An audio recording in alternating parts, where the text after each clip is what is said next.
ومنهم من يستمع إليك حتى إذا خرجوا من عندك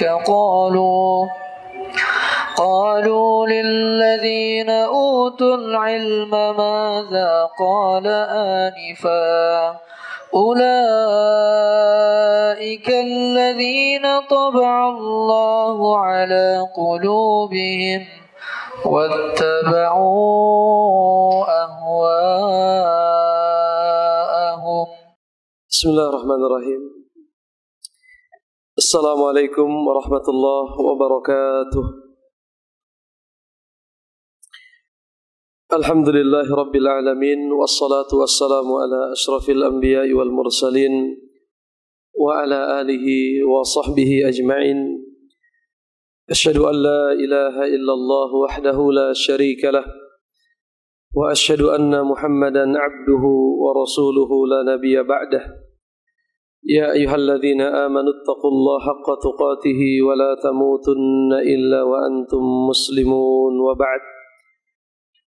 Saudara-saudaraku sekalian, jamaah Masjid As-Saff yang mudah-mudahan diberkahi oleh Allah Subhanahu wa taala. Alhamdulillah, di kesempatan Ahad pagi yang berbahagia ini kita diberikan kenikmatan oleh Allah Subhanahu wa taala bisa melaksanakan salat subuh berjamaah. Mudah-mudahan ibadah yang kita lakukan diterima oleh Allah Subhanahu wa taala. Dan juga alhamdulillah di kesempatan pagi hari ini kita bisa kembali duduk di majelis ilmu. Masya Allah, ini adalah pertemuan saya yang pertama setelah sekitar kurang lebih 16 bulan ya libur kajian di Masjid As-Saff. Alhamdulillah di pagi hari ini kita bisa dipertemukan oleh Allah Subhanahu wa taala untuk kembali mengkaji ayat-ayat Allah Subhanahu wa taala dan juga mengkaji apa-apa yang pernah disampaikan oleh baginda Rasulullah Muhammad sallallahu alaihi wasallam. Saudara-saudaraku sekalian, jamaah yang mudah-mudahan diberkahi oleh Allah Subhanahu wa taala, pembahasan yang akan kita angkat di kesempatan pagi hari ini yaitu terkait dengan permasalahan ibadah. Tentunya ibadah adalah tujuan utama kita diciptakan oleh Allah Subhanahu wa taala sebagaimana sudah diketahui, wa ma khalaqtul jinna wal insa illa liya'budun. Tidaklah aku menciptakan jin dan manusia kecuali untuk ibadah. Sudah sering kita dengar ayat ini. Begitupun tidaklah Allah Subhanahu wa taala mengutus para nabi dan rasul kecuali untuk mengajak kita memurnikan ibadah kita kepada Allah Subhanahu wa taala dan menjauhi segala bentuk penyimpangan. Dan Allah Subhanahu wa taala memerintahkan kita semua untuk senantiasa beribadah. Wa'bud rabbaka hatta ya'tiyakal yakin. Teruslah beribadah kepada Rabbmu, kepada Allah Subhanahu wa taala sampai datangnya keyakinan atas kalian. Keyakinan sebagaimana bapak-bapak sudah tahu diartikan oleh para ulama dengan kematian. Jadi batas akhirnya adalah ketika nyawa kita dicabut oleh Allah Subhanahu wa taala. Di ayat yang lain, saudaraku sekalian, Allah Subhanahu wa taala mengingatkan kita di surat Al-Bayyinah ya, ayat yang kelima, wa ma umiru illa liya'budullaha mukhlishina lahuddin.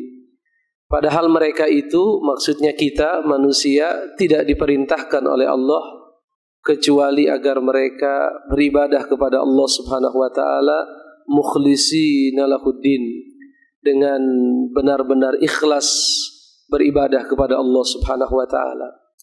Di surat yang biasa kita baca di hari Jumat ya, di akhir Allah berfirman, "Faman kana yarju liqa'a rabbih falyamal 'amalan shalihan wa la yusyrik bi'ibadati rabbih ahada." Maka barang siapa yang berharap akan bertemu dengan Allah Subhanahu wa taala, tentunya dalam kondisi berbahagia, dalam kondisi selamat, dalam kondisi beruntung, ada dua hal yang harus dia kerjakan. Falyamal amalan salihah, hendaknya dia beramal saleh. Ibnu Katsir berkata, yang dimaksud dengan amal saleh adalah beribadah sesuai dengan tuntunan syariat. Wala yusyrik bi'ibadati rabbih ahada, dan janganlah dia menyekutukan Allah Subhanahu wa taala. Artinya hendaknya dia mengikhlaskan ibadahnya hanya karena Allah Subhanahu wa taala.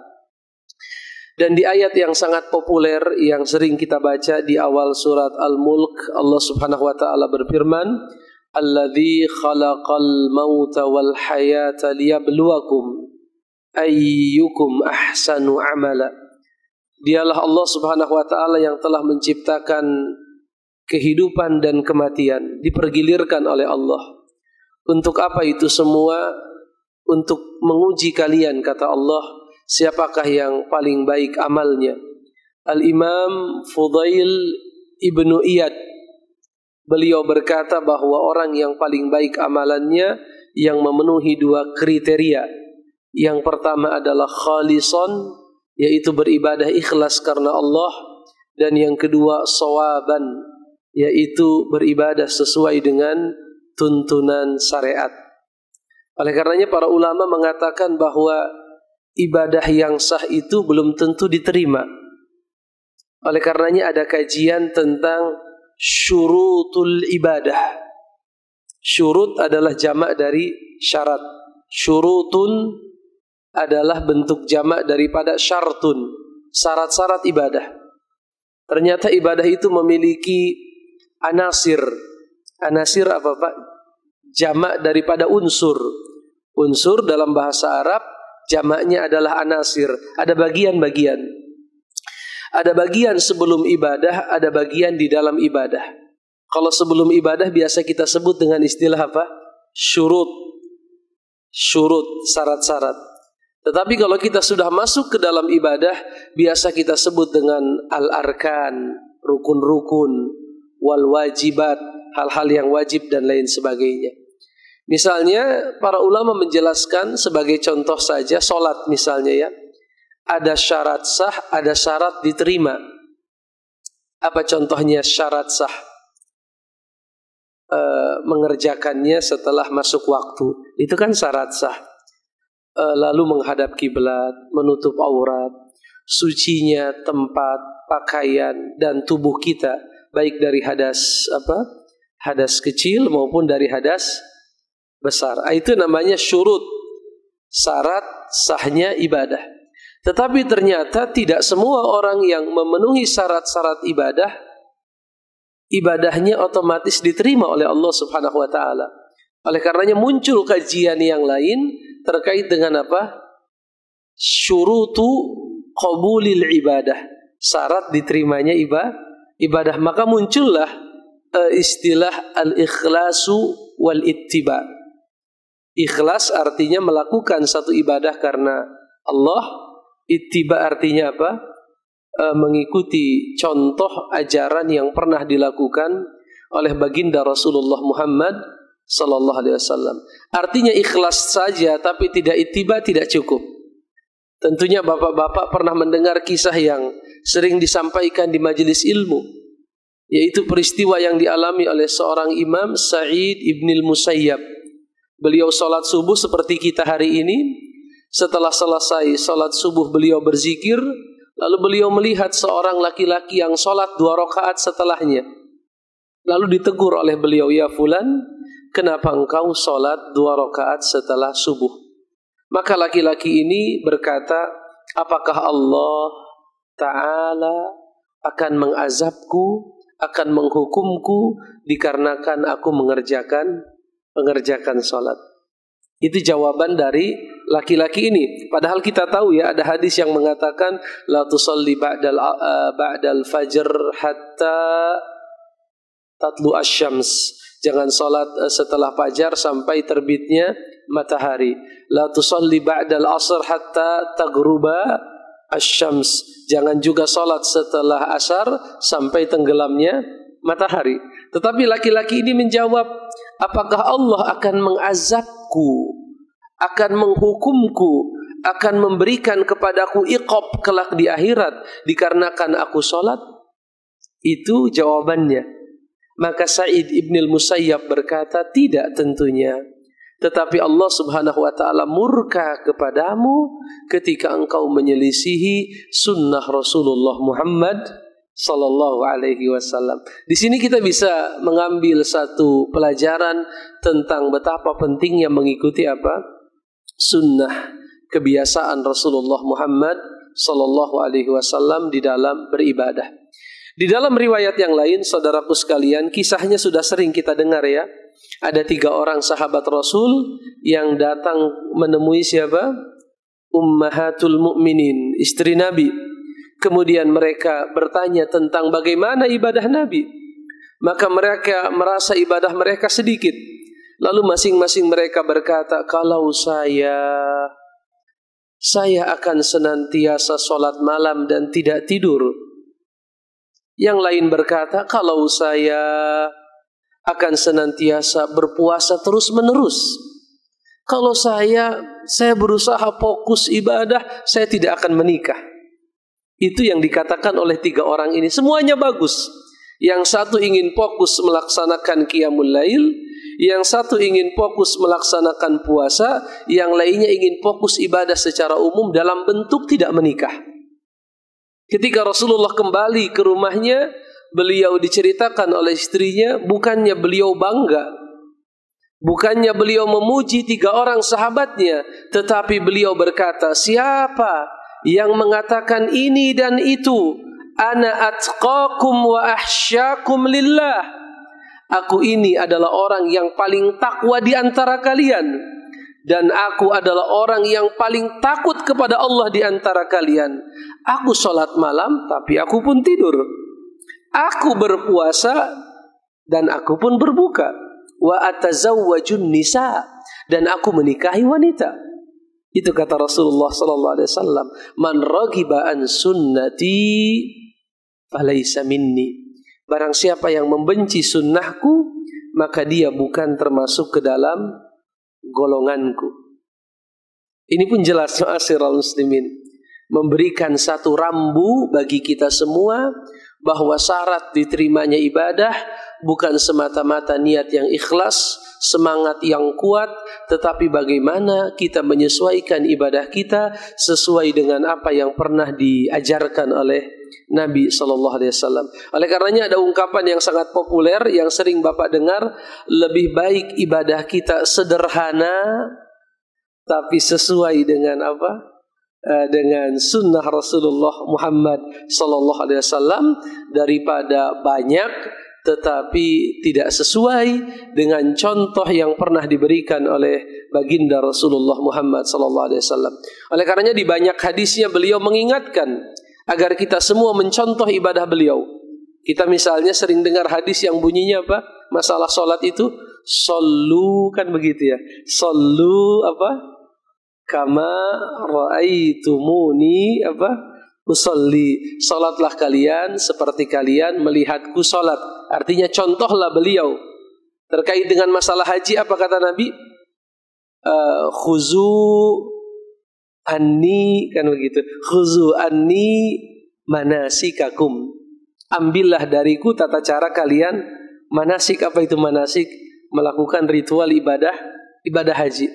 Dan kalau bapak-bapak biasa membaca kitab fikih, biasanya kalau kita membahas fikih, misalnya rukun wudu ada sekian, rukun sholat ada sekian, di ujungnya ada kalimat apa? At-tartib. Misalnya wudu ya, wudu. Wudu rukun yang pertama misalnya niat. Yang kedua apa? Membasuh wajah. Yang ketiga tangan. Yang keempat kepala. Yang kelima kaki. Yang keenam at-tartib. Dan di dalam semua ibadah ada kalimat apa? At-tartib. Kenapa muncul kalimat tartib? Untuk menjaga ya satu ibadah agar senantiasa sesuai dengan apa yang pernah dikerjakan oleh siapa? Baginda Rasulullah Muhammad SAW. Oleh karenanya sebenarnya bahasa lain daripada tartib apa? Ilmu atau ittiba. mengerjakan satu ibadah sesuai dengan apa yang pernah dilakukan oleh baginda Rasulullah Muhammad sallallahu alaihi wasallam.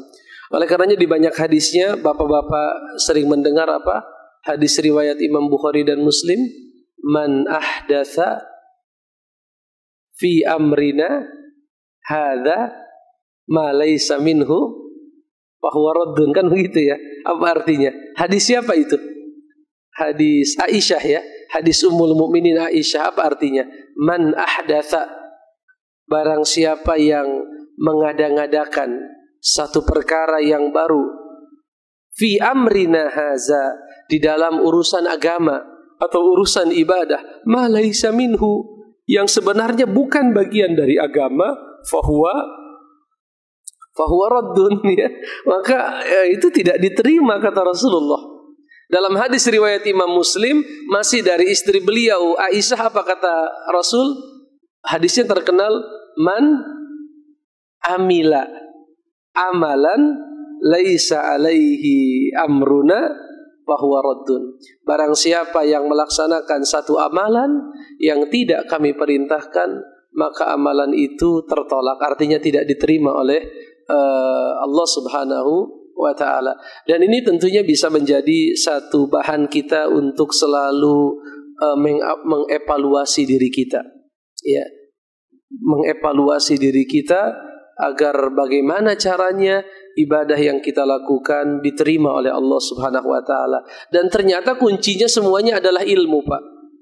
Kuncinya adalah ilmu seperti ini. Kita harus bersabar menghadiri kajian-kajian ilmu, mendengarkan ayat-ayat Allah Subhanahu wa ta'ala, mendengarkan makna-makna dari sabda Rasulullah Muhammad SAW, agar kita bisa sampai pada ibadah yang benar. Karena ibadah tanpa ilmu itu syabihun bin Nasara, begitu ya. Kalau kita beribadah tanpa ilmu itu seperti menyerupai orang-orang katanya Nasrani ya. Kalau dalam Al-Quran disebutnya mereka itu dhalin.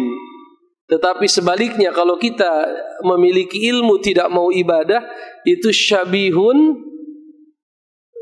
bil Yahud, mirip seperti orang-orang Yahudi yang Allah sebutkan dalam Al-Quran sebagai orang-orang yang maghdub, ghairil maghdubi alaihim waladhdallin. Ya Allah, tunjukkan kami ke jalan siratal mustaqim, dan jangan biarkan kami terjatuh ke dalam jalannya al-maghdub, orang-orang yang berilmu tapi tidak mau beribadah.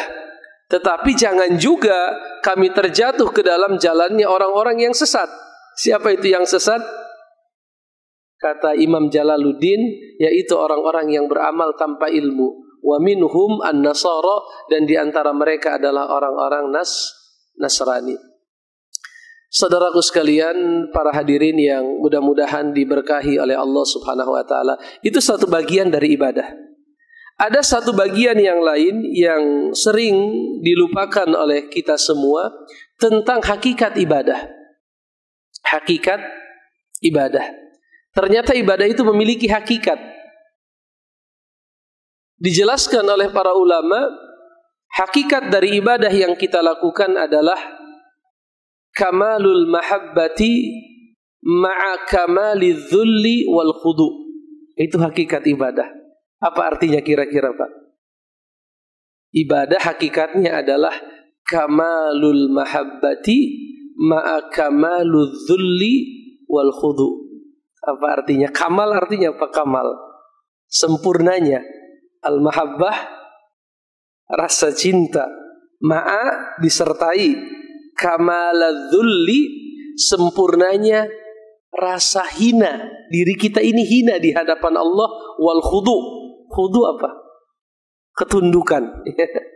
Jadi ketika kita ibadah kepada Allah Subhanahu wa ta'ala adalah sebagai bentuk pembuktian rasa cinta kita kepada Allah Subhanahu wa ta'ala, dan sebagai bentuk kerendahan atau kehinaan, atau boleh juga dikatakan ketundukan kepada siapa? Allah Subhanahu wa ta'ala. Artinya orang-orang yang beribadah hanya dikarenakan dia tunduk tapi tidak cinta, apakah diterima? Kalau tunduk tapi tidak cinta itu siapa, Pak? Munafik. Dia tunduk, dia menghinakan dirinya dengan tunduk, tapi dia tidak cinta. Itu namanya apa? Munafik, ya, munafik. Tetapi sebaliknya, kalau dia mencintai Allah, tetapi dia tidak mau merendah, tidak mau menghinakan dirinya di hadapan Allah, dan tidak mau tunduk kepada Allah, ini kita katakan sebagai fasik, begitu ya, fasik. Oleh karenanya hakikat ibadah yang sebenarnya, kata para ulama, ketika seorang hamba berusaha menyempurnakan apa? Rasa cinta, lalu ketundukan kepada Allah. Atau bahasa lainnya yang sering Bapak dengar istilahnya apa? Al-mahabbatu wal khauf, kan itu. Mahabbah artinya apa? Rasa cinta. Apa sih maksudnya cinta kepada Allah, Pak? Ini pelajaran, berarti pelajaran apa ini? Bab apa namanya kalau dalam akidah? Al-wala, ya. Al-wala. Pernah dengar ya? Al-wala. Al-wala itu cinta, loyalitas, apalagi keberpihakan, kan begitu. Apa artinya cinta kepada Allah? Mencintai Allah Subhanahu wa taala, lalu apalagi? Dan mencintai amal-amal yang Allah cintai, kan begitu ya. Lalu apalagi? Mencintai orang-orang yang Allah cintai, begitu. Itu namanya al-mahabbah. Al-mahabbah itu adalah saat kita berusaha mencintai Allah dengan sebenar-benarnya di atas segala sesuatu, lalu mencintai apa-apa yang Allah cintai, lalu mencintai setiap orang apa yang dicintai oleh Allah Subhanahu wa taala. Oleh karenanya Allah berfirman dalam Al-Qur'an, apa ayatnya di Al-Baqarah? Walladzina amanu apa? Asyaddu hubban lillah. Sesungguhnya orang-orang yang beriman itu adalah asyaddu. Apa asyad? Isim tabdil ya namanya ya. Isim tabdil daripada syadid. Asyad. Asyaddu hubban lillah. Orang-orang yang beriman itu sangat luar biasa rasa apa? Rasa cintanya kepada Allah Subhanahu wa taala. Tetapi di waktu yang sama mereka pun takut kepada Allah. Ya, mereka cinta tetapi mereka pun apa? Takut. Takut itu kan ada takut yang konotasinya negatif ya. Apa Pak contohnya takut yang konotasinya negatif? Takut kepada begal, takut kepada kejahatan seseorang, takut kepada kezaliman seseorang. Tapi ketika kita beribadah, konteks takutnya itu adalah takut dikarenakan keagungan dan kesempurnaan, dan dikarenakan besarnya nikmat dan karunia yang Allah berikan kepada kita. Takut dikarenakan apa namanya azamatullah. Apa itu azamah?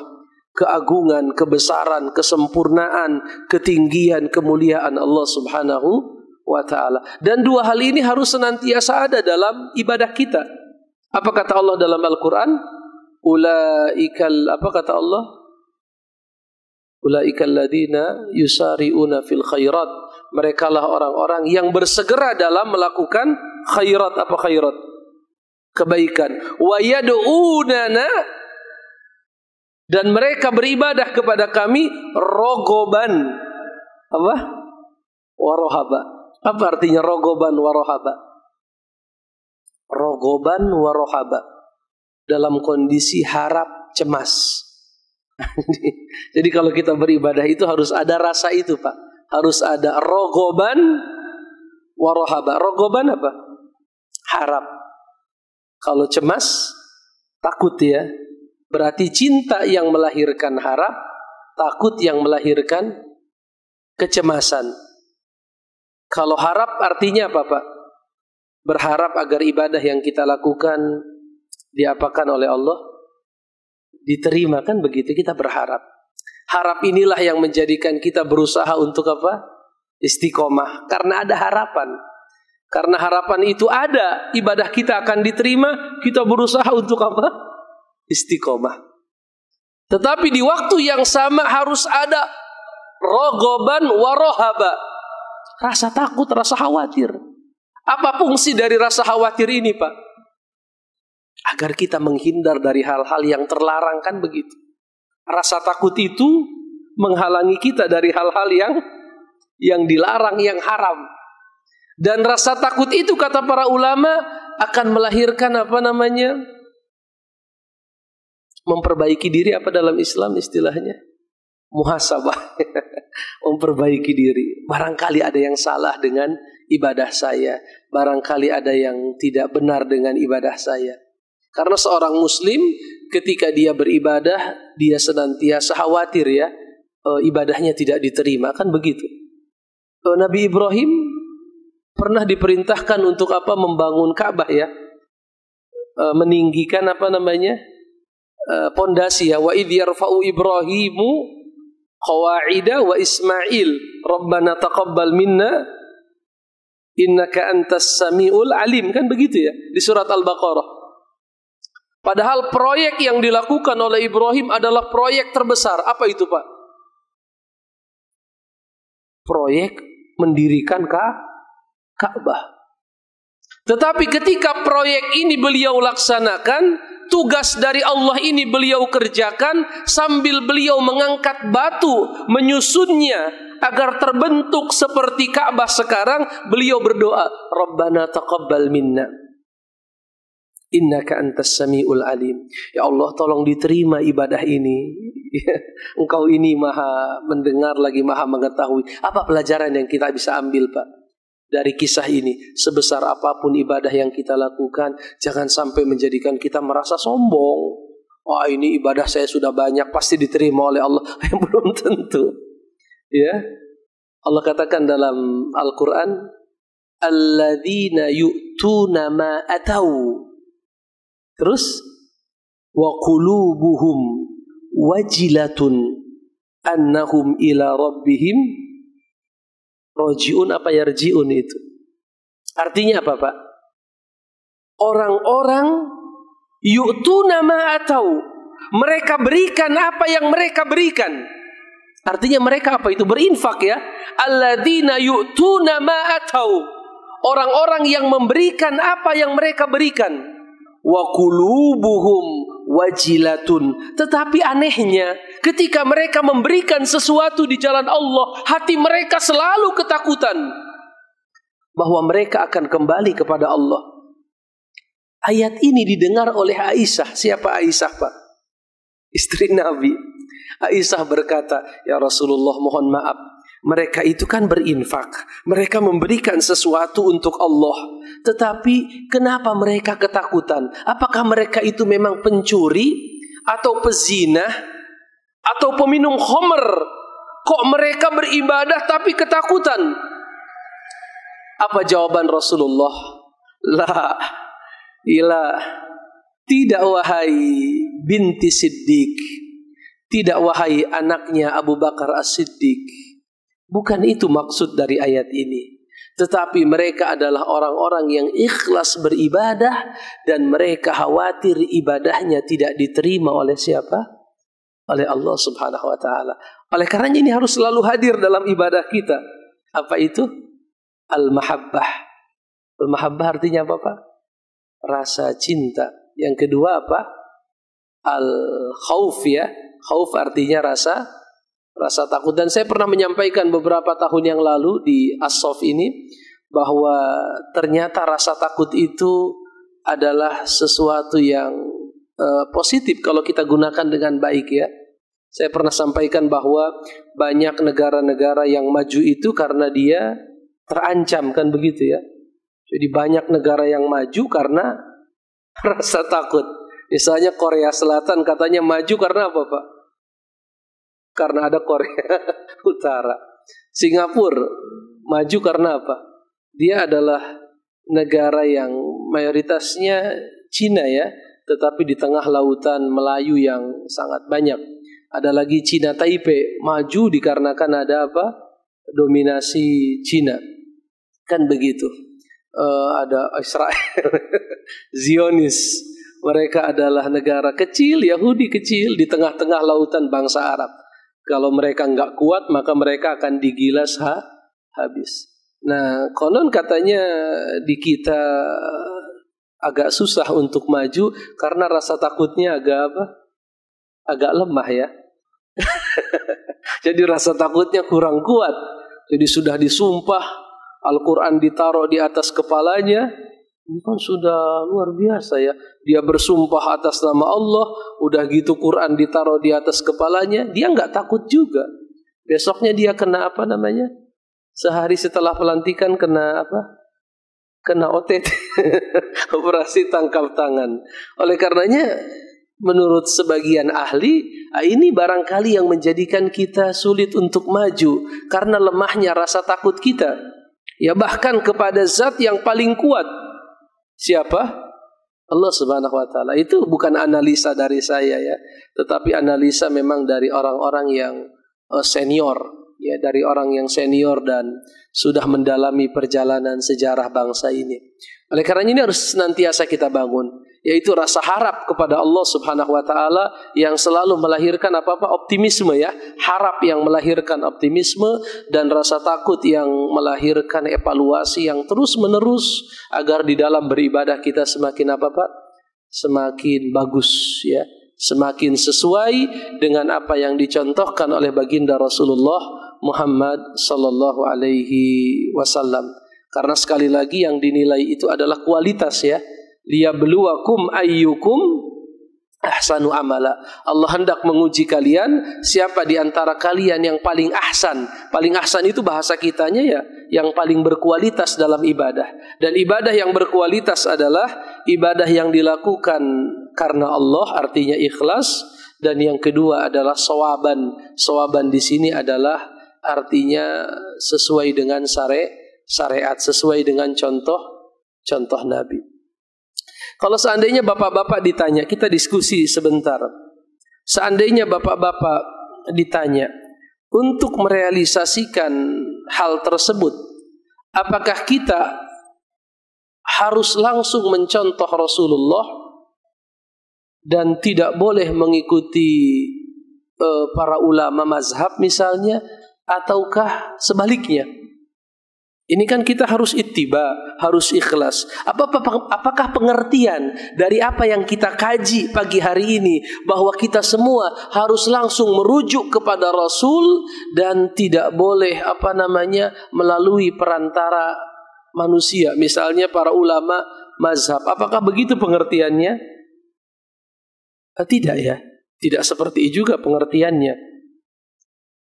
Artinya ketika kita mengatakan ibadah kita harus ikhlas dan harus ittiba, tidak juga dipahami secara ekstrim bahwa kita langsung mempelajari ibadah kita dari siapa?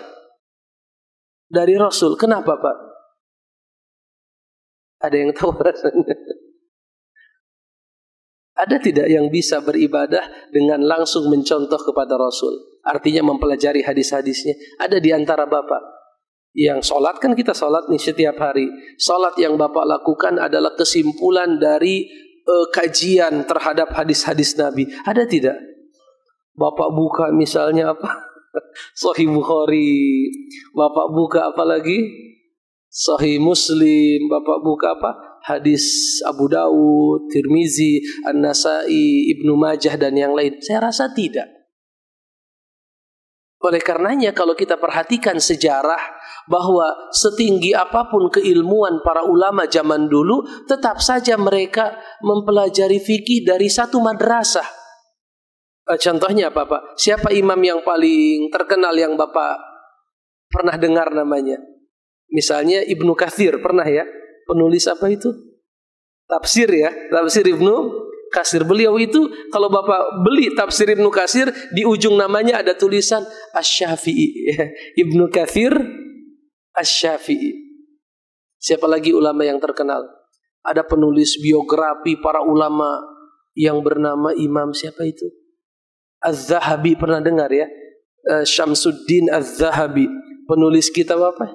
Besar. Syiar Alam An-Nubala. Beliau mencantumkan di ujung namanya Asy-Syafi'i.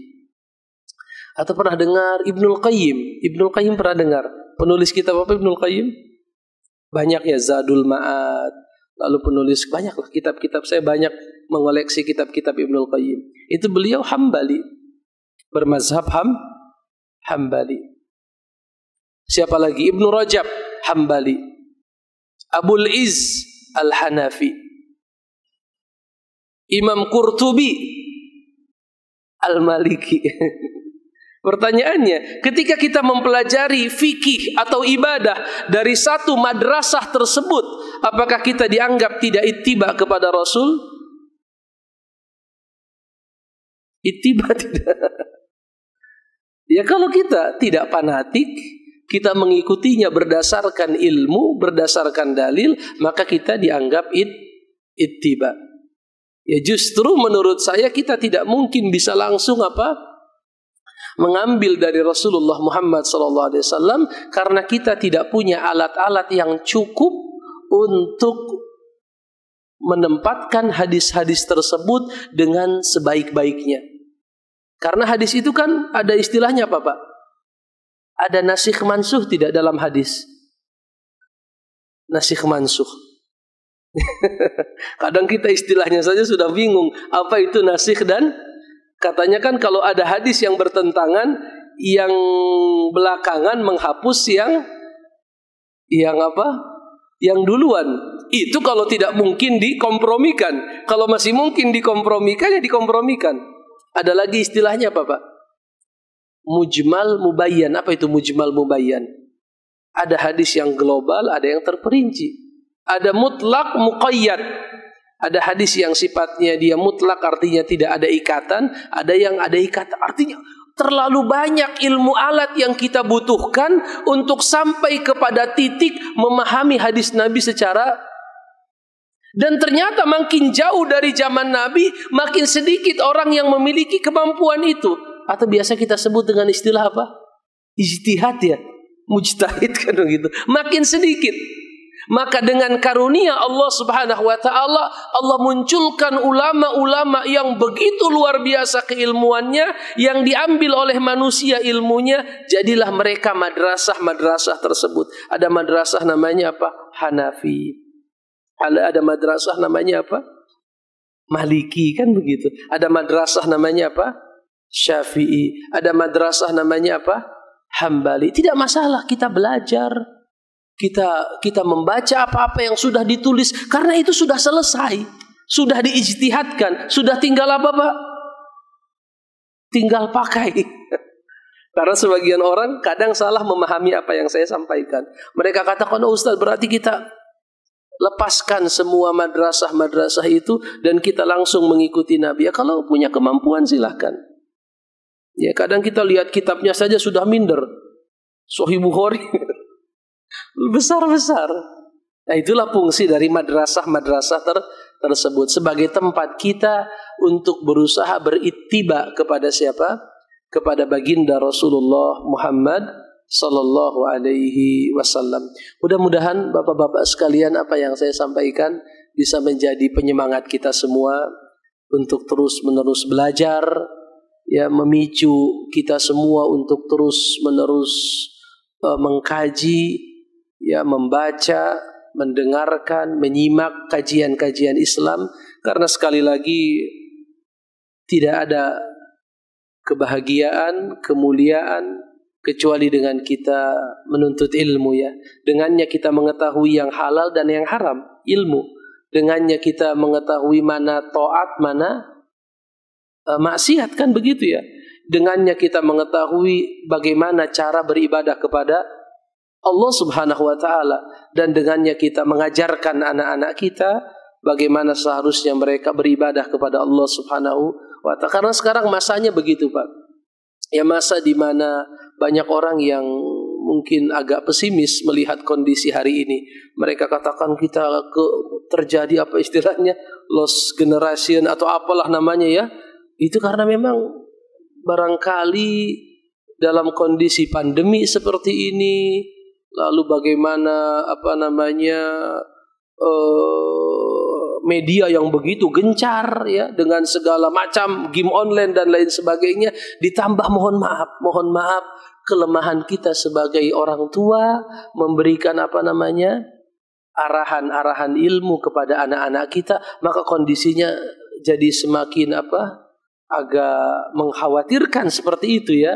Oleh karenanya kita harus memaksa diri kita paling minimal sebagai modal untuk siapa?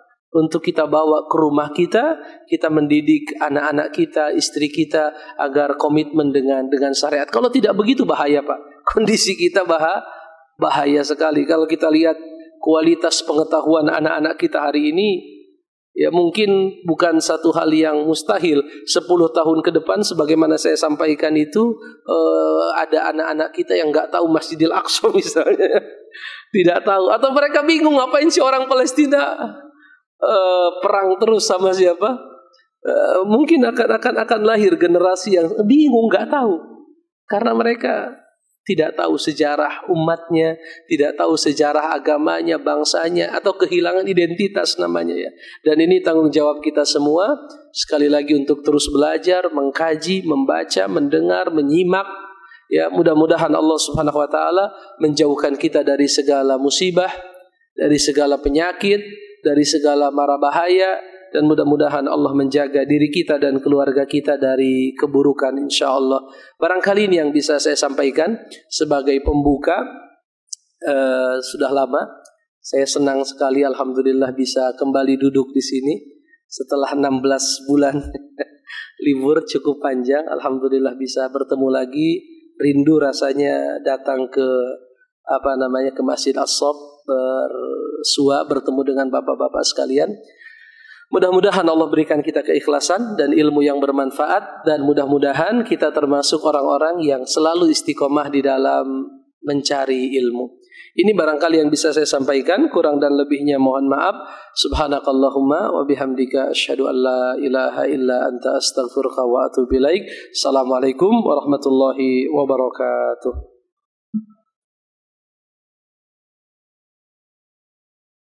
Syuruk berapa menit lagi Pak? Kalau di sini 5 menit lagi ya. Baik. Silakan Bapak-bapak.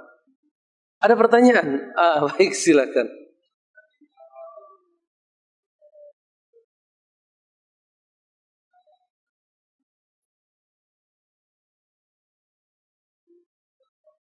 Salat lagi.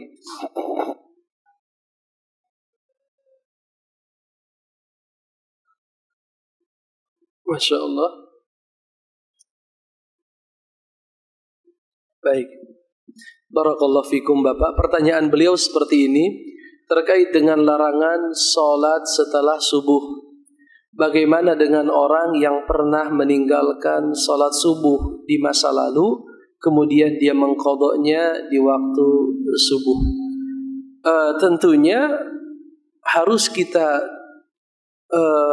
pahami bahwa meninggalkan sholat itu ada dua ya. Ada meninggalkan yang sifatnya sengaja. Sengaja artinya dia karena mohon maaf malas dan lain sebagainya, dia sengaja meninggalkannya, tentunya ini dosa yang sangat besar. Ya, Rasulullah berkata dalam hadisnya, bainar rajul wal kufri wasyirki tarkus shalah. Batas antara seseorang yang beriman dengan kesyirikan dan kekufuran adalah meninggalkan salat. Faman tarakaha faqad kafar. Siapa yang meninggalkannya dengan sengaja, maka dia sudah kafara, melakukan kekufuran kepada Allah Subhanahu wa taala. Dalam hadis Rasulullah berkata, al-ahdul ladzi bainana wa bainahum as-shalah faman tarakaha faqad kafar. Perjanjian kami dan mereka adalah salat. Barang siapa yang meninggalkannya sungguh dia telah kufur, begitu ya. Di ayat yang banyak di Al-Quran Allah berfirman, fa khalafa min ba'dihim khalfun adha'us salata wattaba'us syahawata fasawfa yalqauna ghayya. Mereka meninggalkan generasi yang lemah, yang meninggalkan salat dan mengikuti syahwat, maka mereka akan dilemparkan ke dalam goy, kata Allah, yaitu satu tempat di neraka.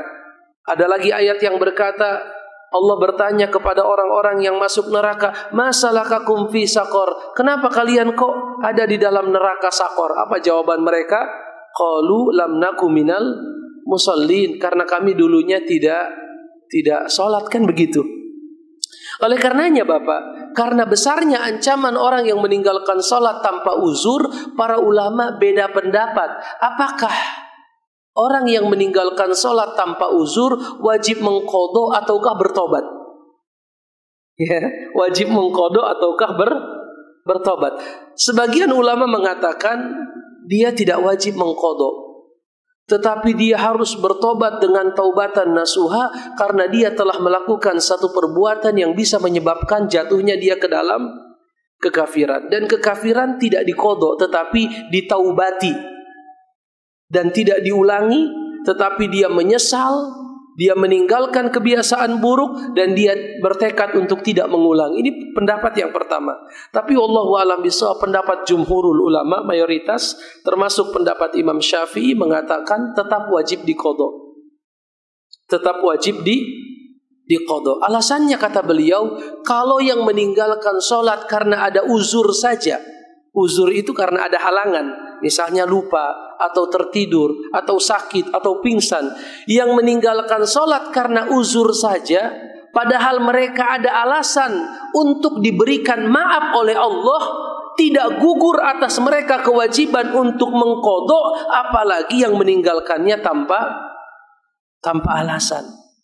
Ini menurut jumhurul ulama, termasuk pendapatnya Imam Asy-Syafi'i. Hanya saja Pak, ada sholat-sholat yang kita tinggalkan dahulu lama sekali, ya, sampai kita lupa berapa kali dan lain sebagainya. Kalau menurut saya, wallahu a'lam bishawab, kita amalkan firman Allah Subhanahu wa taala dalam Al-Qur'an, innal hasanat yudhibna sayyi'at. Sesungguhnya kebaikan itu akan menghapuskan kesalahan.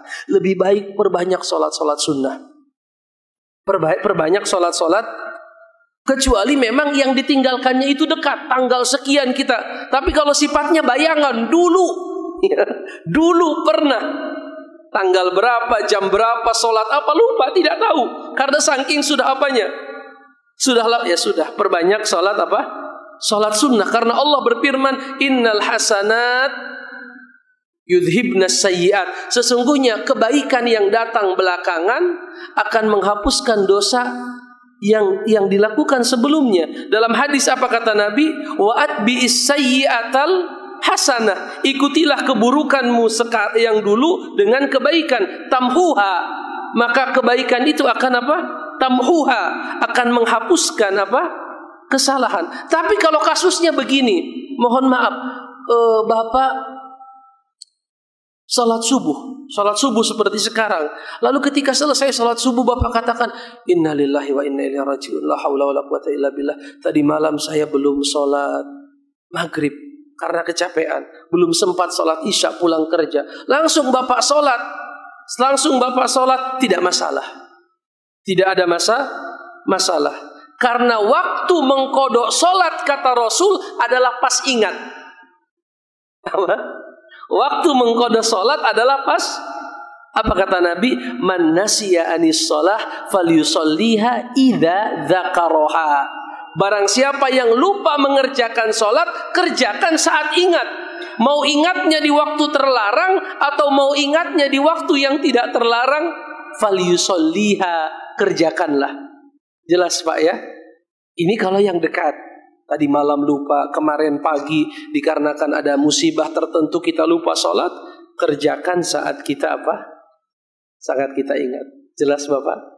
Barakallah. Jadi kalau yang meninggalkan karena uzur, para ulama sepakat harus diqadha. Tapi kalau meninggalkan tanpa uzur karena malas misalnya, beda pendapat di kalangan para ulama. Kalau waktunya masih dekat silahkan langsung diqadha. Tapi kalau sudah jauh waktunya, ya sudah kita bertobat kepada Allah dan perbanyak salat-salat sunnah. Allah alam bishawab. Sudah ada atau masih ada lagi atau sudah habis pertanyaan? Bapak silakan.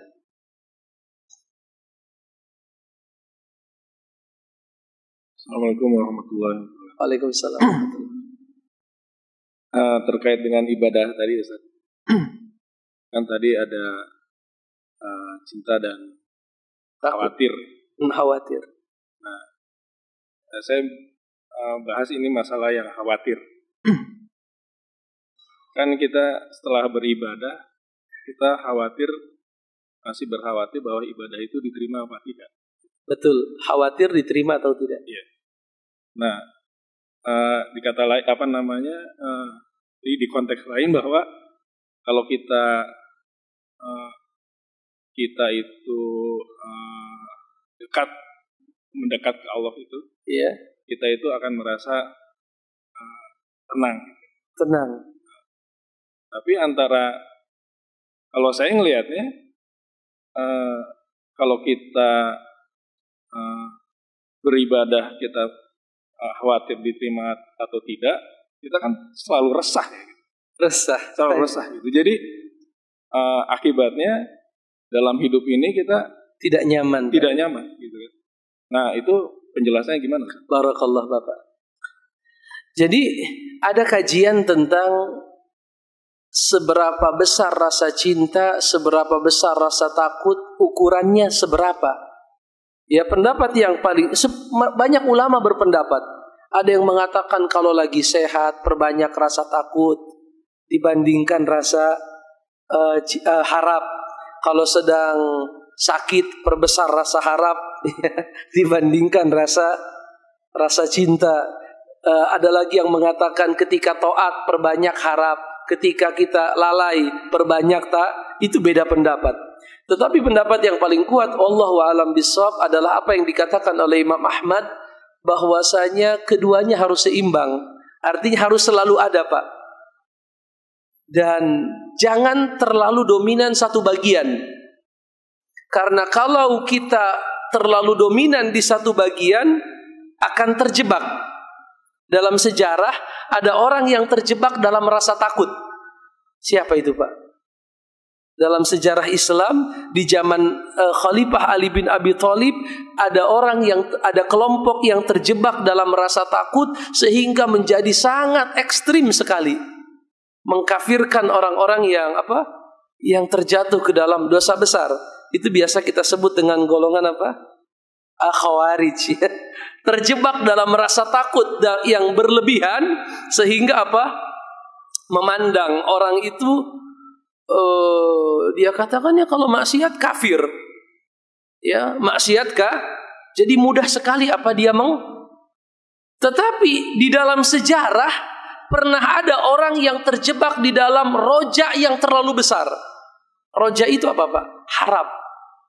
Nah, Allah Maha Pengampun ya. Ada orang nggak pernah sholat, nggak pernah ini, nggak ada masalah. Allah Maha Pengampun. Yang penting hatinya masih yakin. Yang penting hatinya masih yakin. Ini kelompok kita sebut dengan kelompok irja. Irja atau kadang disebut murjiah. Ini dua kelompok yang ekstrim. Khawarij ekstrim karena berlebihan dalam rasa takut. Yang dibaca ayat-ayat wa'id. Apa itu wa'id? Ancaman. Ayat-ayat ancaman terus dibaca. Sebaliknya murjiah ini ekstrim dalam masalah menempatkan rasa harap. Yang dibaca ayat-ayat ampunan, ayat-ayat rahmat, kelembutan Allah. Artinya dikesampingkan ayat-ayat ayat-ayat azab. Ahlu sunnah adalah ummatan wasaton. Teoritisnya begitu. Allah katakan dalam Al-Quran, wa kadzalika ja'alnakum ummatan wasata. Begitulah kami jadikan kalian umat pertengahan. Enggak ekstrim seperti Khawarij, enggak juga ekstrim seperti murjiah, tapi pertengahan. Harus selalu hadir. Rasa harap tidak menjadikan kita sombong karena barangkali ada kesalahan-kesalahan dalam ibadah kita. Kan begitu. Tetapi rasa takut juga tidak menjadikan kita putus asa. Ya terus saja begitu, Pak. Kalau kata Imam Ahmad, rasa khauf dan roja itu seperti dua sayap Kalau istilah Imam Ahmad, dua sayap burung. Ya, yang mana harus seimbang. Kalau tidak seimbang dia akan jatuh. Itu kalau kata siapa Imam Ahmad. Oleh karenanya tidak dominan rasa takut yang menyebabkan kita putus asa dan tidak nyaman dalam kehidupan, tetapi tidak juga terlalu pede, tidak terlalu percaya diri bahwa amal kita pasti diterima, kita pasti husnul khotimah, yang menjadikan kita barangkali terlena, lalu setelah itu kita akan tertipu oleh amal kita. Allah alam bisawab. Jadi harus berusaha diapakan? diseimbangkan. Dan yang bisa menjadi sebab keseimbangan itu ilmu, saya rasa. Terus aja belajar, terus aja dibaca ayat-ayat Allah, direnungkan hadis-hadis Nabi, insya Allah kita akan bisa menyeimbangkan kedua-duanya. Allah alam bisawab. Sudah syuruk sepertinya ya. Mudah-mudahan Allah berikan kita ilmu yang bermanfaat. Allahu a'lam bishawab. Assalamualaikum warahmatullahi wabarakatuh. والذين اهتدوا زادهم هدى وآتاهم تقواهم